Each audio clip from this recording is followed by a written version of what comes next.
This is a Southern Sin. Breaking news special.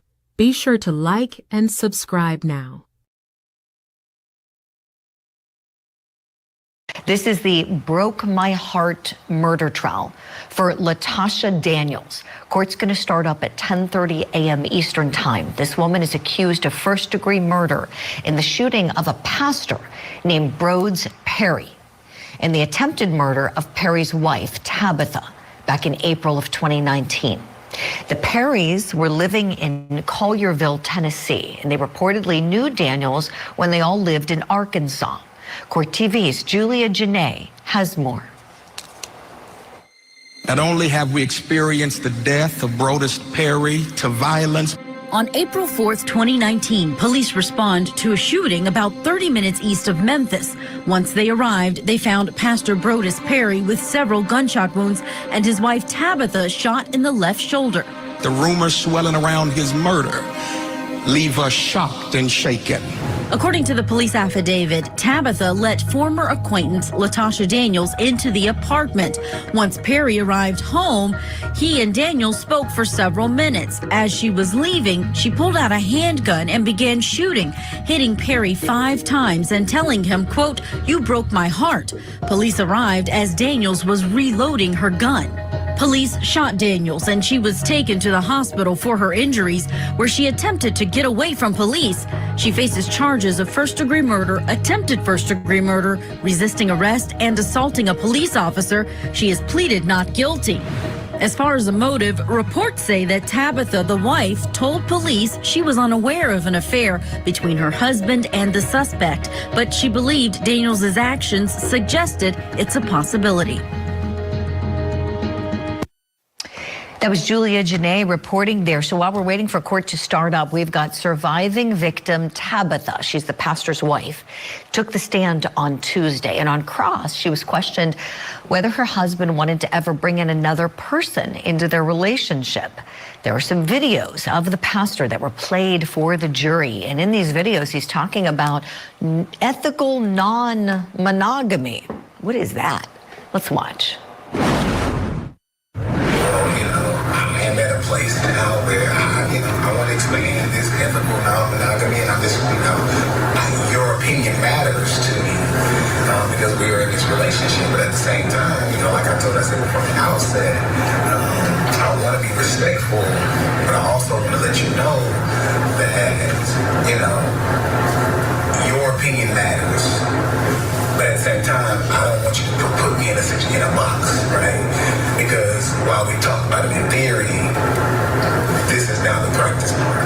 And with a dad being perfectly fine with, the situation, because how I've handled and been honest and transparent with her with regard to this current relationship, me expanding it is not an issue for me. Basically, she told me, hey, we can talk about it when you think it's worth talking about. But the way that you handle this, I'm trying to not trust your judgment because you haven't given me a reason not to.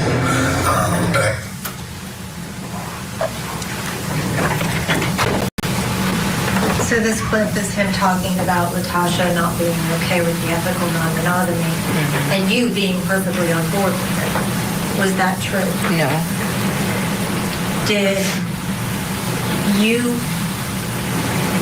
believe that Broadus was being open and transparent and honest with you about his relationship with Latasha? What relationship? He wasn't being open with you about his relationship with Latasha, right? That there was a relationship at all? Right. He was not transparent about that. There was nothing, to my knowledge, there was no relationship. And you never said because he was so open and honest and transparent with you with his relationship with Latasha that you were okay with him then adding another girlfriend? No. That didn't ever happen? No.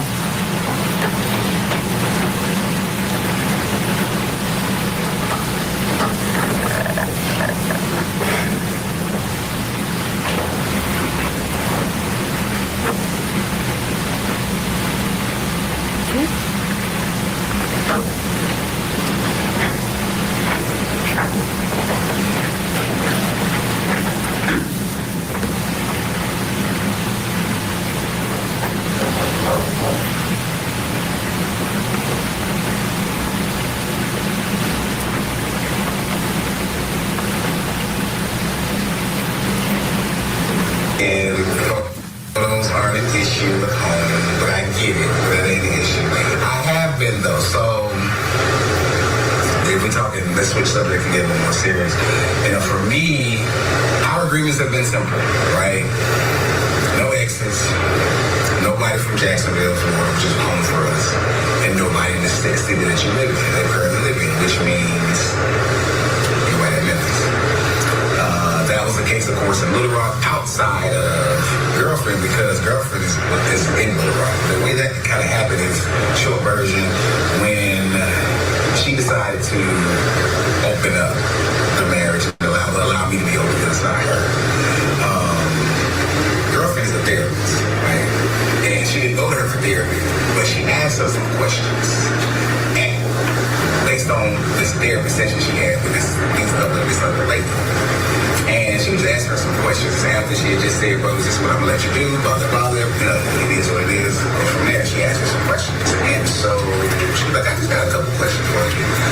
And, you know, they would go play tennis together. She was one of the life group leaders. And so we had rapport. We had rapport.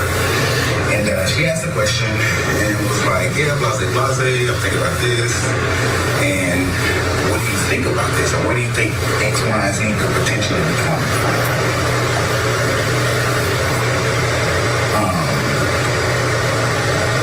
And I'm sorry, I'm looking to see who was in the cigar lounge because this is not what I really frequent. So I'm kind of careful about who potentially is in here because the last I'll pass. You know, I really want to go in and go chill in the back, but I'm not a member. But yeah, I'm trying to make it. But anyway, so the next thing that she shared with her was, you know my husband like you, right? Well, he thinks you're attractive. And she was like, what? He's like, yeah, I know what he likes, and he thinks you're attractive. Not that he's been rude or anything like that. We've had conversation. Well, you know, we did. Because like one time we was sitting around having a watch. And she asked me, I was like, well, you gotta get her. I ain't gonna get it. I'm coming across with this creepy guy, right? We're trying to spice things up. And in that regard, even though that was even somewhat limited with the idea of somebody watching and that's neither here nor there. But when the question came. Just to pause it for a minute. In your relationship with Broadus, did you outline rules for him on being able to seek out a girlfriend? Like, no one from Jacksonville, no one from where we live. Did you make those rules up? No. So that was not true. Not true. Were you the one who initiated the conversation about Latasha? No. Did you ever reach out to Latasha about Broadus engaging with her? No.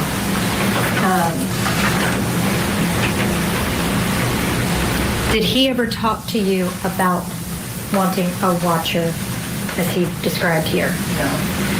Did you ever agree to having a watcher, as he discussed here? No. And look, it was her. I think she asked, who would you want?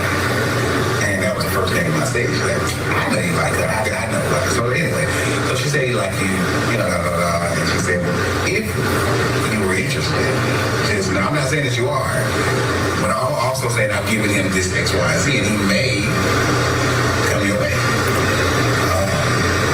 And she did. She said, okay, cool. So we had a conversation. And after that, that's when the whole nobody in the city thing came. It was more like, I'll give you a pass with her because I essentially gave it to Allie. But nobody. So I'm trying to figure this. So fast forward, I said a whole lot of shit, right? Trying to get to that. So I have been thinking about, the past couple weeks in terms of expanding, my ethical non-monogamy is kind of something. My wife, her and I was chatting the other day. I was like, well, baby, I got a couple questions. I'm just curious, She knows about the group and everything like that. So I was like, when did you want to? Just to ask a couple questions. So if you call it ethical non-monogamy, it's apparently not cheating. I guess that's what we're learning in criminal court in this case. You never know what you're going to learn when you show up in the courtroom. We'll hit pause on this video of the pastor. Court TV Live rolls on in Tennessee. And just a reminder, Later this morning, the civil trial resumes for the teacher who was shot by her 6-year-old student.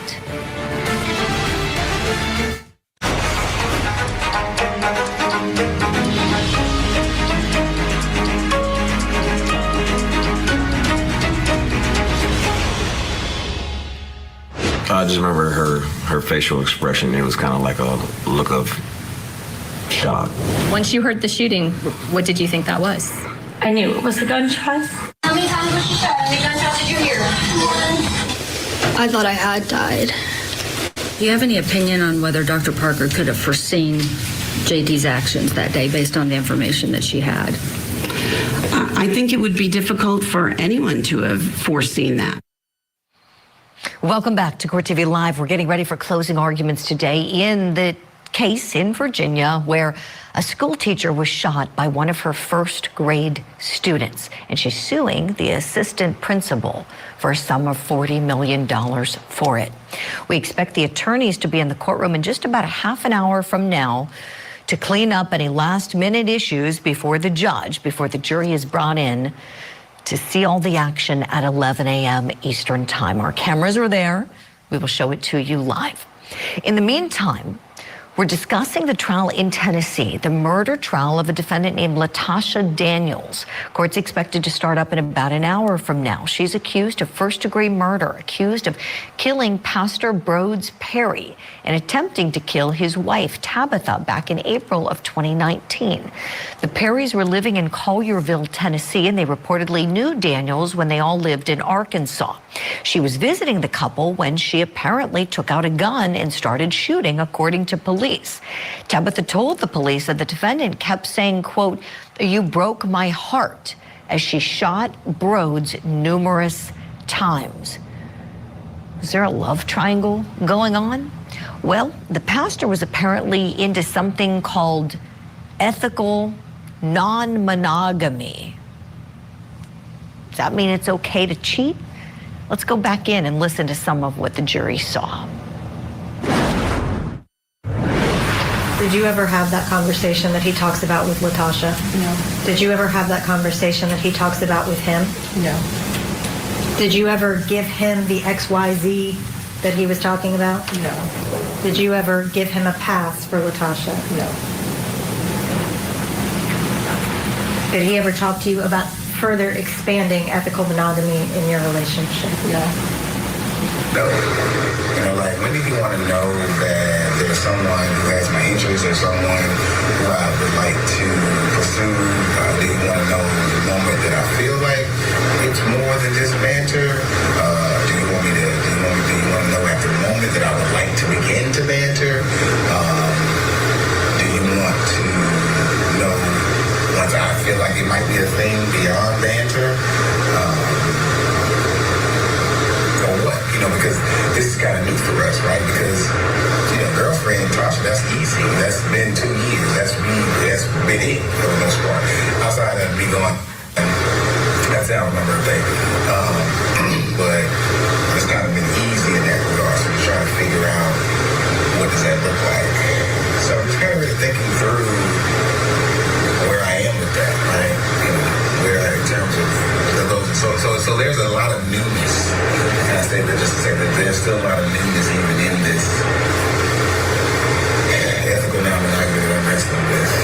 And it's fun, right? It's fun, it's interesting, it's causing us to communicate in the chat and really talk again about different things that we kind of, in a real sense, have been felt to some degree.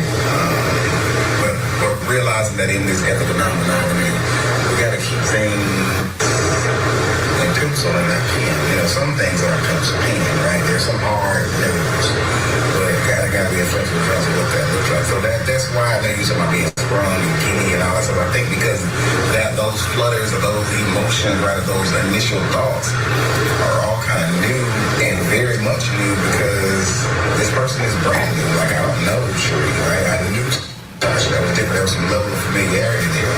And that's typically how I've always engaged with her, right? With some level of familiarity. I cannot, whether being in the same class together at college or something like that, I've never kind of quote-unquote cold called anyone. You know, if that makes sense. Because I'm not, you know, I don't think I'm that guy. So, yeah. Thanks for coming to my TikTok. I don't know if I'm gonna go in here, but now I'm thinking how far would we go downtown? Because I'm like, there's a lot of folk in there. I don't know if I trust who's in that room.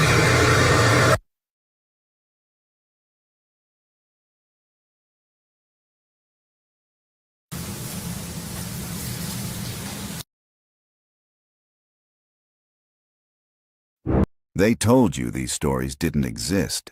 We're here to prove they do. Real footage, real crimes. No filter. For more true crime from the South, be sure to like and subscribe to our channel at Southern Sin. You can also support more episodes by becoming a member of the Southern Sin channel, where you'll get early, exclusive access to crimes that mainstream media won't show you. Tune in for all new episodes every True Crime Tuesday at 9 p.m.